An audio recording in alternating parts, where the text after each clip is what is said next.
Je vous souhaite à toutes et à tous la bienvenue au Parlement de Navarre pour la traditionnelle soirée des vœux. Cette année, cette cérémonie est placée sous le signe de l'ouverture. En effet, par-delà les maires du département, nous avions conviés, certains d'entre eux sont excusés, et tout cela est compréhensible par rapport à leurs fonctions, à leurs tâches, à leurs réunions, surtout en ce début d'année. Mais j'ai également souhaité que soient invités les corps constitués et les forces vives de notre département, institutions, entreprises, associations, que je voudrais ici saluer. Et la CAF, quand c'est une institution, monsieur? Majeur. Majeur. Ça va? Je me mets avec quel cadre je veux vous caler, c'est grave, ça va? Oui, tout à fait. Très bien. À travers vos missions et grâce à vos initiatives, vous donnez à notre département un très grand dynamisme. Je profite de votre présence à toutes et à tous pour vous en remercier au nom de notre Assemblée. Le Conseil général continuera à vous accompagner pour créer les synergies nécessaires. Vous êtes ici, chez vous, au Parlement de Navarre. Ici, le Béarn et le Pays Basque ne font qu'un. Ici, les conseillers généraux délibèrent des affaires départementales, et ce, sauf en de très rares occasions ou en de très rares moments, sans considération partisane ou querelle politicienne. Je suis donc très heureux de vous accueillir dans ce lieu emblématique de notre département où se décident et se votent les politiques au service de notre territoire. Un nouvel exécutif préside désormais aux destinées de ce département. Cette alternance démocratique, voulue par les habitants des Pyrénées-Atlantiques, a marqué la vie institutionnelle de notre département au printemps 2011. 2012 s'inscrira dans cette continuité du changement. Les engagements qui ont été les nôtres avant le mois de mars dernier deviendront des réalités au mois de mars prochain. À la faveur du budget et dès à présent, à travers nos orientations budgétaires, des mesures nouvelles vont se concrétiser afin de rendre nos Pyrénées-Atlantiques plus solidaires, plus durables et plus innovantes. Dans le respect des compétences légales dévolues à notre collectivité, mais aussi à travers des dispositifs propres à notre politique d'équité et de proximité, nous nous employons au quotidien à définir les politiques de demain. Nous assumons ce changement de cap et le budget qui sera voté le 23 mars prochain en sera la plus concrète illustration. Vous pourrez ainsi constater l'ampleur des mesures nouvelles que nous avons imaginées. Permettez-moi de vous présenter les grands enjeux pour notre collectivité en 2012. Au titre de nos missions de solidarité, je pilote ici Gauthier Sénaro, premier vice-président et conseiller général d'Andaille, nous allons voter le programme départemental d'insertion, le schéma enfance et famille et le schéma autonomie, personnes âgées, handicapées et autistes. Nous assumerons pleinement nos obligations légales, malgré, nous le savons, le désengagement croissant de l'État. Nous assurerons nos politiques en faveur de la cohésion sociale, à l'attention du sénateur. Il m'a amené, excusez-moi.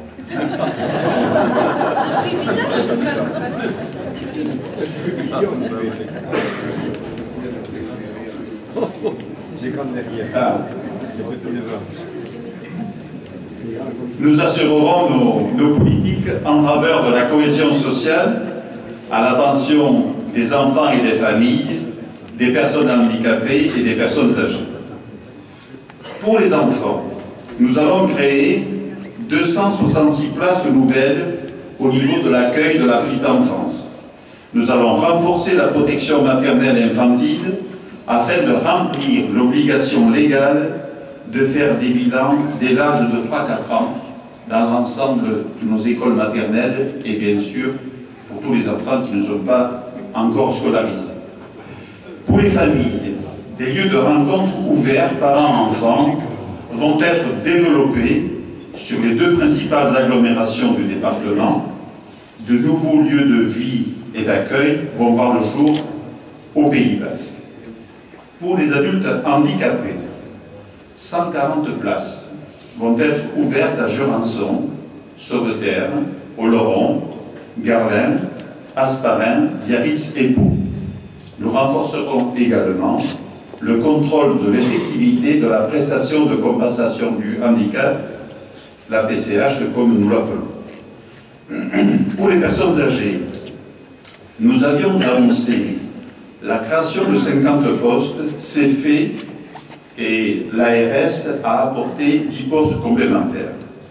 Nous travaillons actuellement à une amélioration du dispositif des aides-soignants en partenariat avec les hôpitaux publics de Pau et de Bayonne, et je tiens à remercier les directeurs ici présents, pour la création de 50 nouveaux postes dans le domaine de la dépendance qui nous incombe.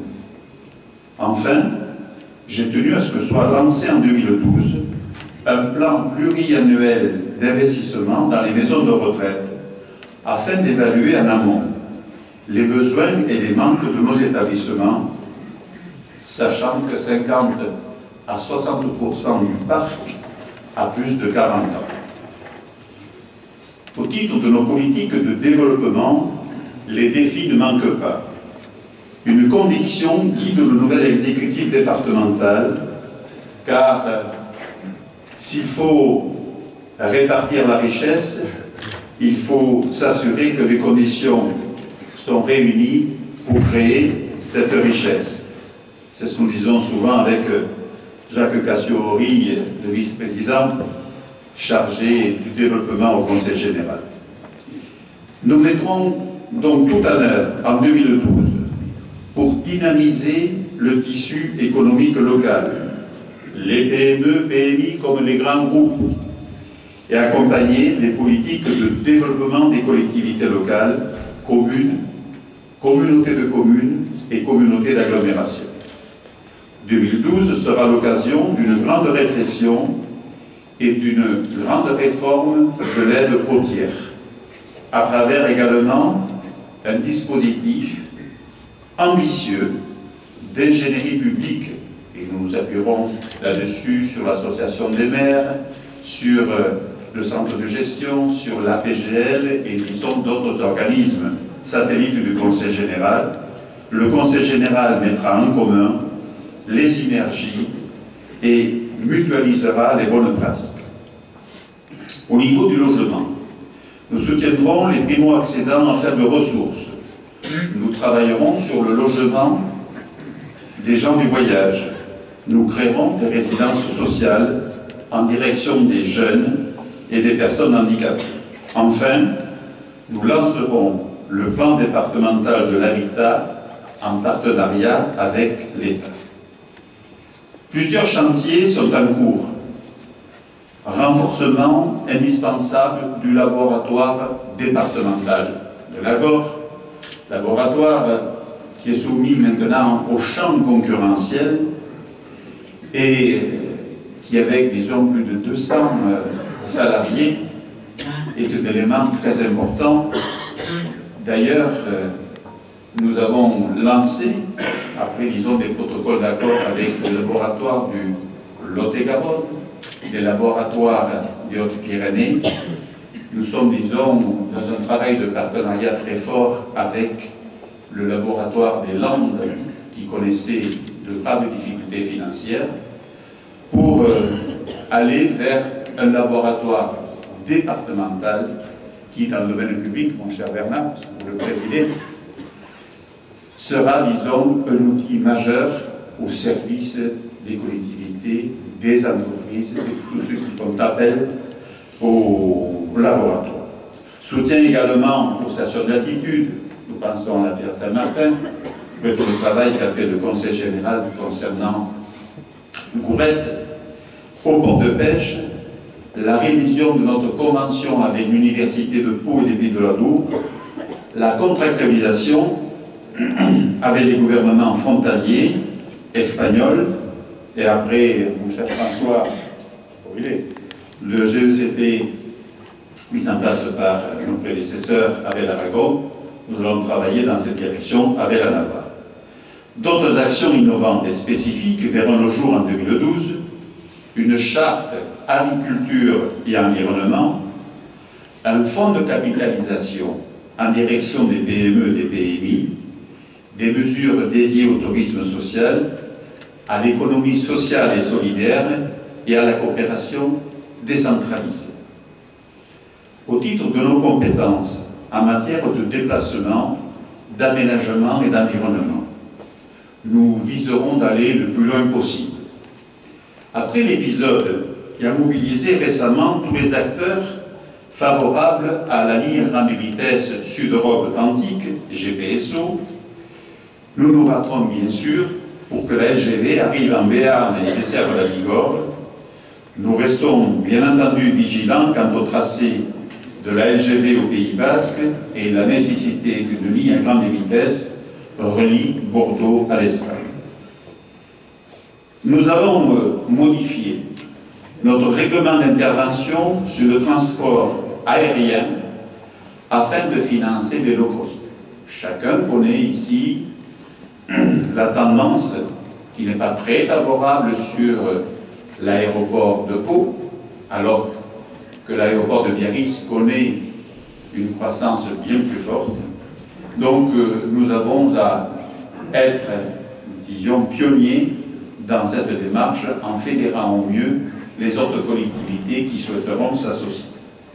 J'appelle donc de mes voeux la création d'une structure commune aux deux aéroports afin de donner plus de force à notre territoire en matière de transport aérien, tout en respectant les structures qui ont les concessions pendant un certain nombre d'années encore. Concernant les transports, nous avons repensé le règlement départemental des transports scolaires afin de garantir la gratuité et un service public qui est réprochable. Nous accompagnerons les collectivités dans la mise en place du transport à la demande. Plusieurs expérimentations sont en cours.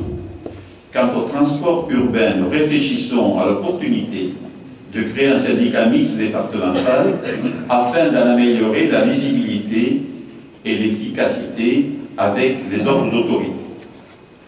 Sur ces questions d'infrastructure, l'Assemblée départementale, à la demande d'ailleurs de notre collègue ami Bernard Dupont, a déjà tenu 2 sessions extraordinaires.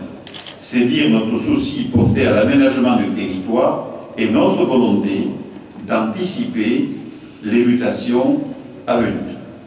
Enfin, nos politiques environnementales donneront lieu à un nouveau règlement sur les déchetteries, à un projet ambitieux sur la qualité de l'eau, la poursuite d'une collaboration étroite avec les différents partenaires, la définition d'un plan climat, la concrétisation de la véloroute et de la voie verte, 2 axes structurants et profondément respectueux de la nature et des paysages.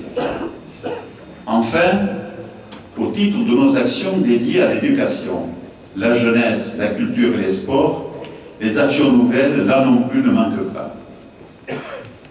Une de nos fiertés sera l'instauration d'une politique dédiée à la jeunesse, le Conseil général et la collectivité de tous les âges de la vie. Il manquait à notre institution une action et un budget tournés vers la jeunesse. Les assises de la jeunesse, qui se tiendront à l'automne 2012, seront l'occasion de fixer le cap pour les années à venir.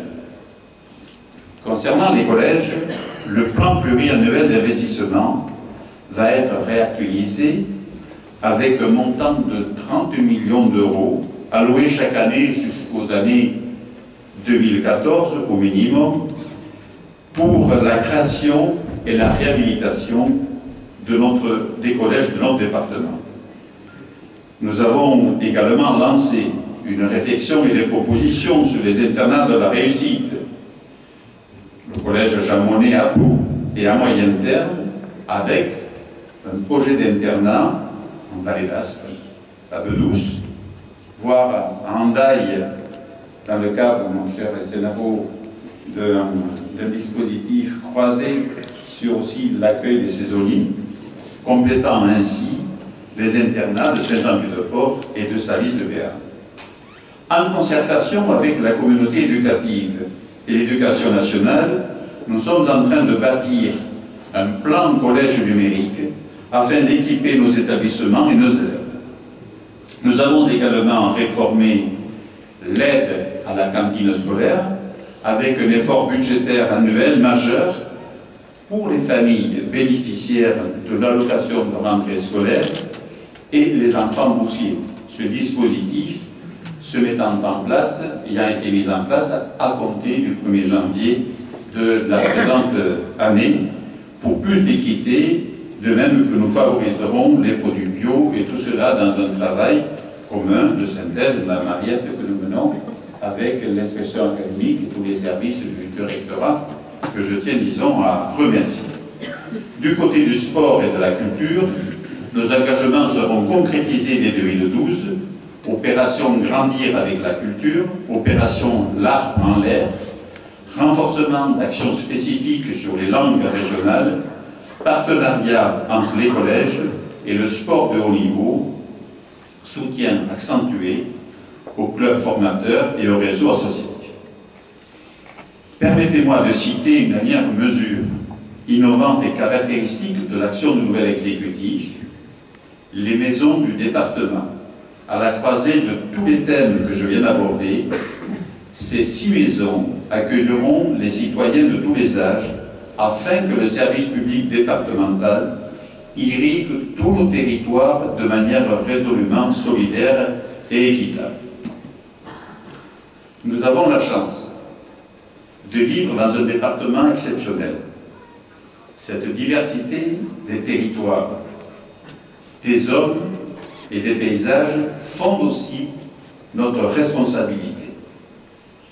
En 2012, nous ferons tout pour que le Conseil général soit à la hauteur de ces enjeux. Dans une société qui change, un monde qui traverse de multiples crises et une Europe qui hésite parfois, nous tiendrons le cap que nous sommes fixés à travers des politiques solidaires, durables et innovantes. Comme l'a dit Théodore Monod et que nous avons rappelé dans notre carte de vœux, l'utopie, ce n'est pas l'irréalisable, mais l'irréalisé. Je vous souhaite à toutes et à tous, très sincèrement, de réaliser et de réussir tout ce que vous entreprendrez. Permettez-moi d'avoir une pensée pour toutes celles et tous ceux qui sont exposés à la solitude, au handicap, à la maladie. Je souhaite que cette nouvelle année leur apporte courage et espoir dans une société plus solidaire. Au nom de l'institution que je préside, entouré par les élus qui vous représentent, je vous adresse mes vœux les plus chaleureux de santé, de réussite et de bonheur. Je vous remercie.